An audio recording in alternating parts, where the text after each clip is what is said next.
One evening, when Abu came from work, he found Min lying on the floor in need of help.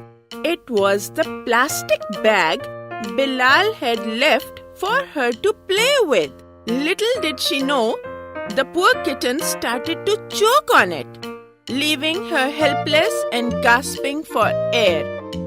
"Time for a family check-in," said Abu seriously as he stroked Min, who was shivering with fright. Maria, Bilal, Ammi and Abu always had family meetings when important matters had to be discussed. Min was hurt, and that was a very important matter indeed. "What happened, Abu?" asked Bilal anxiously as Maria went to get a bowl of water for Min. "Well, I heard a whimper and a whine near the front door as I walked in just now.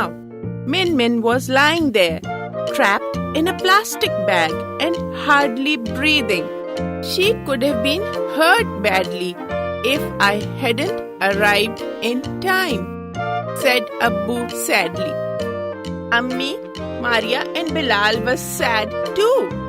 They had all heard stories about plastic pollution.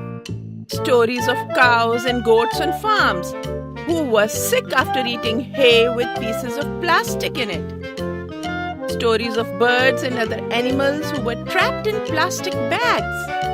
And now their own pet cat Min was hurt, and all because of a plastic bag.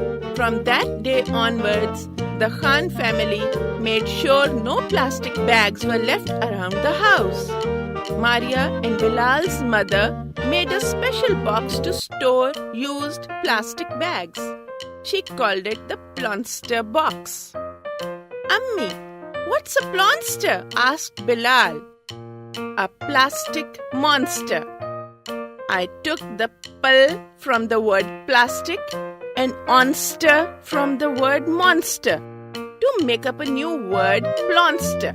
From today, those terrible Plsonsters will be locked up inside this box so they don't get into any mischief around here, said Ammi.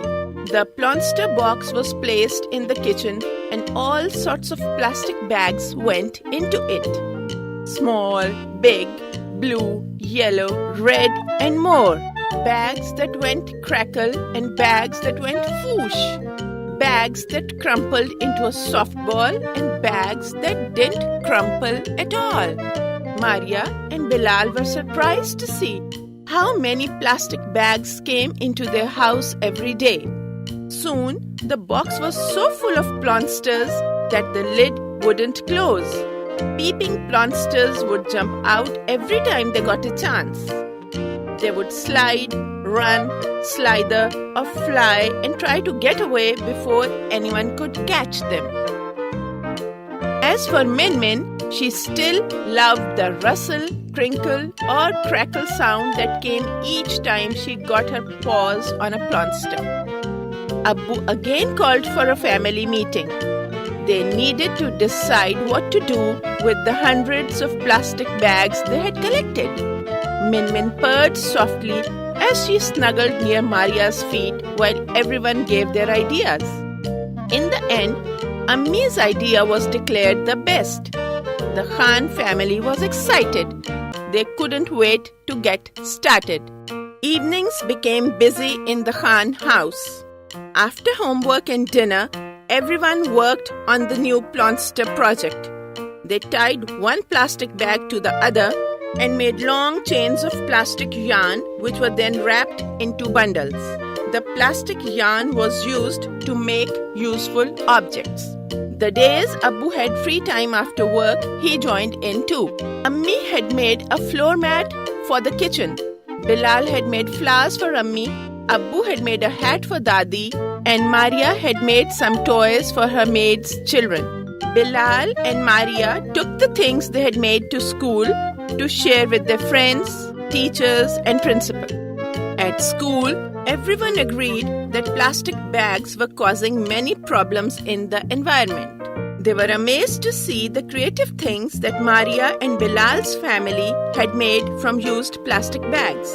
The principal thought it was a brilliant idea. He wanted the whole school to work on a Plsonter project. We'll call it the Plsonter War, said the principal. Now the whole school was talking about Plsonsters. Students and teachers had boxes at home. There was a gigantic Plsonter box at school. The Plsonter War became a serious matter. The art room at school got filled up with bundles and bundles of colorful plastic yarn and fantastic objects created by the students. A huge banner outside the art room said, "We won the Plsonter War." At the school award ceremony, Bilal and Maria got an award for being super citizens. There was special prize for a very special guest. Can you guess who that was? The adorable cat, Min Min.